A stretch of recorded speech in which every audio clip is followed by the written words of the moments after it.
Welcome to another episode of Community Chat. My name is Kevin Tocci, and I will be your host for this program and a series of programs that we are doing leading up to the town election, which is going to be held this year on Saturday, April 27th at the Beaverbrook Elementary School, 1 Ralph Hamlin Jr. Lane, from 8 a.m. to 6 p.m. And our main focus is going to be with the contested race for Board of Selectmen. Joining us today, gentlemen, is the chairman for the Conservation Commission. Mr. Paul Bunker is a candidate for Board of Selectmen, sir. Welcome to the show. Thank you for having me, Kevin. You got it. Thank you to the viewers at home for watching. Let's start off with a little introduction. We don't want to ever think that everybody knows who we are. Those who might be new to town government and you as a candidate for selectman, tell us a little bit about yourself. So as you said, I am the current chairman of Abington Conservation. I've served on the board since the end of 2020. I became chairman at the end of 2021, and I've served in that role ever since. I've lived in the town my whole life, 44 years. My amazing wife, and my wonderful son, who's 8 years old, we live here. We plan on staying here for as long as we can until they throw us out. I currently serve on the Abington Youth Soccer Board, the Abington Little League Baseball Board. I'm a coach for Abington Little League, fall soccer, and currently spring soccer. I'll be coaching the Street Hockey League this summer, and I've done some basketball coaching as well. I guess the next question is, what don't you do? Cook very well. Okay. So as you said, current chairman of the Abington Conservation. What enticed you to want to run for Board of Selectmen? A couple things. First, I had a couple people over the past, maybe 6 or 7 months just ask me if it'd be something I was interested in doing. I've always wanted to give back to the town. I've lived here my whole life. I've seen it change. I've seen it go through good times, bad times, more good than bad. And the more I thought about it, and just my background with work, the leadership skills and experience I have working in other municipalities across the state. I think I've worked in somewhere like between 50 and 55 different towns, seen how they work, seen the good and the bad in all of them, and I just want to help, and I want a new challenge. I want to see Abington thrive, and I want to do whatever I can to make that happen. Okay. When you decided to run and nomination papers were available, were you quick to grab them and turn them in, or did you take a bit and kind of ponder what you were doing? No, I picked them up. I got the 50 required signatures, but then I just wanted to get, as I started getting them, I thought I'd hit my family, my cousins, my friends first, but I'd get one signature from a friend, then I'd get their friends to sign it. So instead of getting the 50, I just went and got as many as I could. I turned them in, I think, the first week of March. Okay. So we just got done with town meeting. Our fiscal 25 budget's all set, but they're already forecasting that there could be a shortfall for fiscal 26. This could lead to cuts. This could lead to possible layoffs. Give your thoughts as far as funding. What would you ever be in favor of an override if it was needed? With that, I'd have to, look into it, and I can't give you that answer right now without doing my research, my due diligence. But for my profession, I work for a general contractor, and I would say 90% of my work is through municipalities. So I've seen it over the last year as the jobs coming out have started to slow down, where it was different over the last 5 years. There was almost more work than there were contractors to do it. And like I said, we're not the only town that's facing these issues. There's other towns, and I have good relationships in the towns I work in, where if I'm a selectman, I'm going to reach out to either another selectman, city councilman, mayor, depending on what town I'm in. I have a very vast network of contacts throughout the state that I could bounce stuff off of. I do that with conservation now. I would say there are about 4 or 5 other conservation agents or commissioners throughout the state that if I have a difficult time on one of our files, I'll give them a call, shoot them an email, just get their thoughts. They have more experience than I do, and I like to get as much information as I can before I make a decision. I asked this question, and this is a question that is going to be posed to all 3 candidates, not because selectmen have anything to do with the financially putting together the budget. The town has a fantastic finance committee that does that. They work hard, having conversations with department heads and kind of getting down to the bottom of what it is. But at the end of the day, when they are finished with their work, the Board of Selectmen are the ones who usually will take the vote of each article, including the budget that's coming up, whether it's to pass it unanimously or, if there's a dissension, or pass over it. So that's why it was a question that I thought I would ask.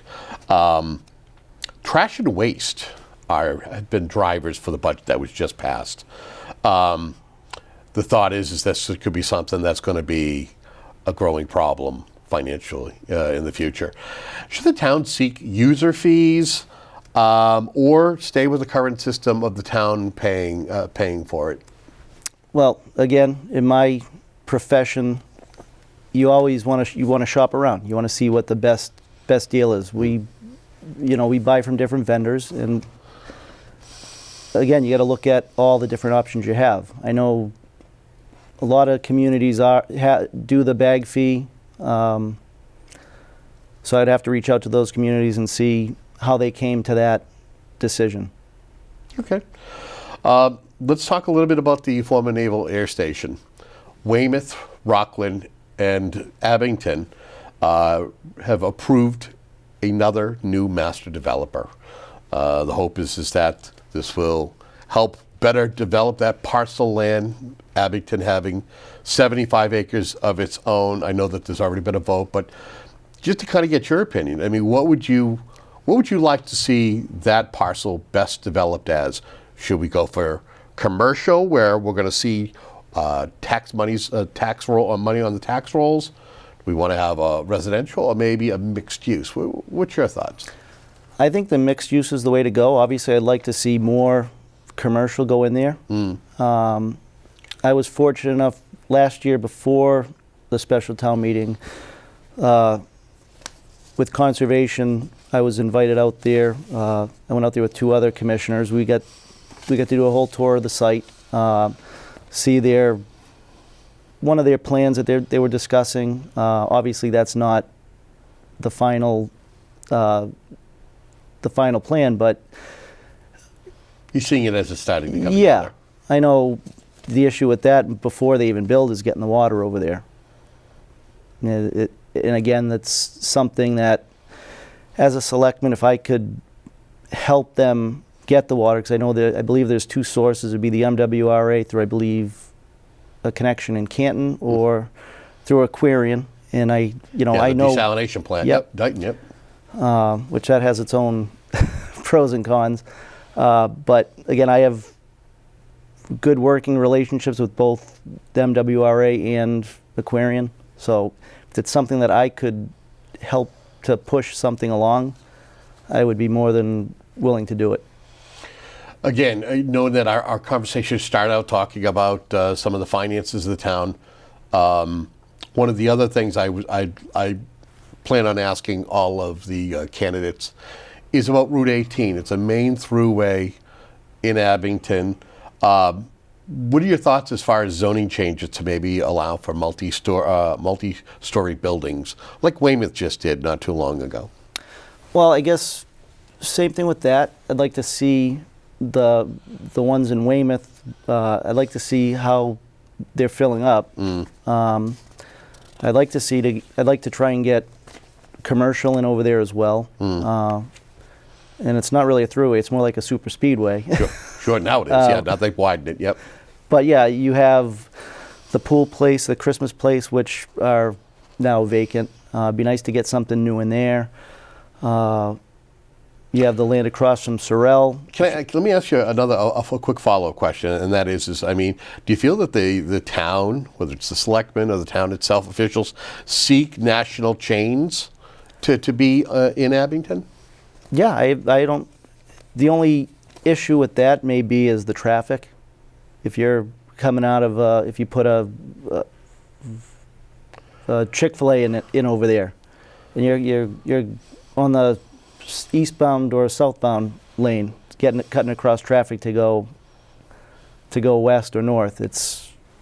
That'd be the only real challenge I could see. But yeah, I mean, getting business, getting the commercial tax base up to me is a way to go. Okay. This past town meeting, the new overlay district, the new multifamily zoning district, as a result of the MBTA communities law that was put into effect in 2021. It's already passed, but give me your thoughts. Did you support this plan? Do you feel that this was something that was well devised and is going to be advantageous for the community in the long run? I think so. More for the fact that most of the land that is in that district, the projects have already been approved. There's a project, 0 Summer Street, which abuts the train station. That actually just came through conservation not too long ago. We approved the notice of intent. I don't know what their schedule is, but that's already been approved. The land across the street, which is also part of the district, they can't build on it because of conservation. Woodlands, that's already been built upon. There's another project on Plymouth Street, same thing, that's already been approved. They're just waiting to get construction going. And most of that land's already wet. Being on conservation, we last year updated our regulations. So before we had nothing that said you couldn't build right up to the wetlands. Now we've basically taken the Wetland Protection Act and strengthened it a little bit in our town. So for a single family, you have a 25-foot no build and a 35-foot no disturb. I think anything over 2 families, it's a 35 no disturb, 50 no build. So it would make building something in any of those other areas that isn't already being planned harder to do. Okay. Recently, the South Shore Technical Superintendent Director, Tom Hickey, was before the Board of Selectmen, also did a presentation for the public if they want to come see it, as they're looking to build a new school, knowing that Abington is one of 9 communities that participate, that send students there. They're looking for assistance. Do you support the endeavor at the cost of the taxpayers to build a new school? Give me your thoughts. Well, first and foremost, I have friends and family who graduated from there. Trade schools, the trades themselves, there are so many jobs. It's in demand to be a plumber, electrician, welder. So I need to see how it's being paid, if all 9 communities are footing the same bill, if it's a certain percentage for this town, certain percentage for a different town. But if the school needs to be replaced, I'm all in favor of a vocational school. Okay. Staying on capital projects, we know that the DPW fire station that has been passed, that's in the, it's in the process now of building it. Building is probably not the wrong word to use, but it's in the process, so to speak. The funding mechanism has been approved. What's next for capital projects? There are talks that the town needs a new school. It needs to replace possibly the Beaverbrook because it's an aging facility. Do you think there's something that is on the horizon? Is this something that the town can afford, or is this something that the town, for the time being, until the finances are figured out for the next couple of fiscal years, that it's something that's put on the shelf? So, again, I'd have to look into what it would cost, but I want to see. I like goals. In work, I like goals, and one of the goals I would have is to see what the next big thing is going to be. Prepare for it, and just see how the best way to pay for it will be. one thing, I don't like Band-Aids. If it needs to be fixed, fix it the right way. I think we're still paying taxes on the windows for the old high school. Okay. What do you feel? I mean, it's something maybe from the folks you talk to, things that you've seen around town. Again, you've lived in the town your entire life. What is the town's biggest need or known issue, and what should town officials do to kind of help take care of it or remedy the problem?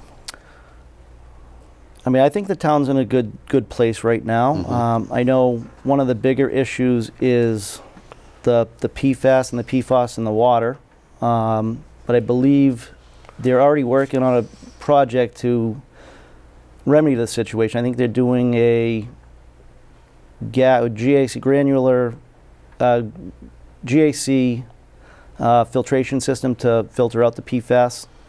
I believe it's going to roll into 2026. That's a problem a lot of communities are having. I deal with water infrastructure on a almost daily basis, but we're proactive in it, and we're ahead of a lot of other communities that I've worked in. Okay. Abington is known not only for its local sports, but its green wave pride. What else do you think the town has a lot of pride and is proud of, or should be proud of?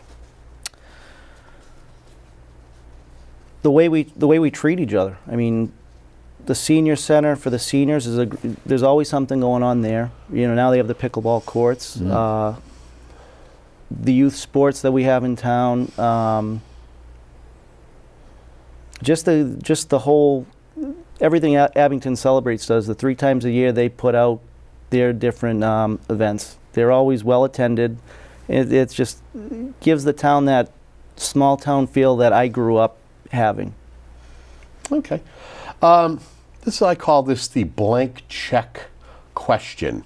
That's my analogy for it, where it's a topic or an issue that maybe we haven't touched upon, but maybe you want to take a moment to discuss, or it could be something that we've talked about, but maybe since we've been sitting here, maybe you might want to expand upon that. Floor is yours. So I would say, and I've been a proponent since I've been on conservation, is open space. We have a lot of, when I got on, actually when I became chairman, one of the first things we did in 2022 was take a bunch of the land that the town had through tax title or however they got it, and we put it into conservation, making that land almost impossible to ever be built upon. There's other parcels of property in town. You got Thompson's Pond over that abuts the air base is one. You have the Parecki Farm on Chestnut Street, which is another one, which would be a great addition if we could get it and turn it over to Ames, to the DCR, to help complete the loop around Ames Knoll, because a lot of people think the state park goes all the way around Ames Knoll, but there's a section that does not. And we're working with the Open Space Committee, which is an awesome group. They're doing great work. We're meeting with them at our next meeting on April 8th to go over what we can do with the land that we have, whether it's making a town forest, which parcels of land to do it in, what would be allowed from a conservation standpoint to put in there, whether it's paths, trail, bridges over wet areas, stuff like that. Fantastic. Final piece of information. Anything that, if you want folks to reach out to you, if they want to know more about your campaign, do you have an email or phone number, or what would you want to share with our viewers in closing? Well, I know when anybody calls and has a question for conservation issues, I have Tony or Nancy give out my cell phone number, if I can do it. Yep. It's 781-962-6342. You can call me, text me anytime. My email address is pbunker22@gmail.com, same thing. And whether I get elected or I don't get elected, reach out. One of the things I do at work, I impact people all the time with construction. It's the name of the game. I'll tell the resident, I'm going to do best as I can to minimize that impact. And what'll end up happening is I'll end up talking to that person. They'll come up to me with a question about something that has nothing to do with my project. And if I can get them an answer, great. If I have to reach out to somebody in the town I'm working in, I'm going to do what I have to do to get a resolution to the problem.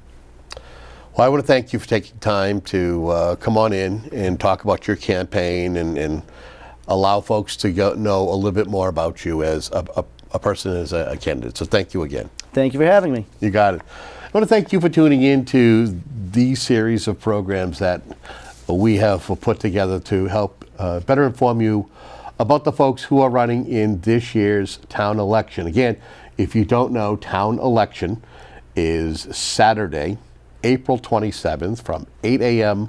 to 6 p.m. at the Beaverbrook Elementary School, 1 Ralph Hamlin Jr. Lane. Now, if you're not sure as far as being able to vote, what precinct you vote, anything that has to do with voting, contact the town clerk's office. Easy enough to do, 781-982-2112. Again, 781-982-2112. Until our next conversation, have a great day.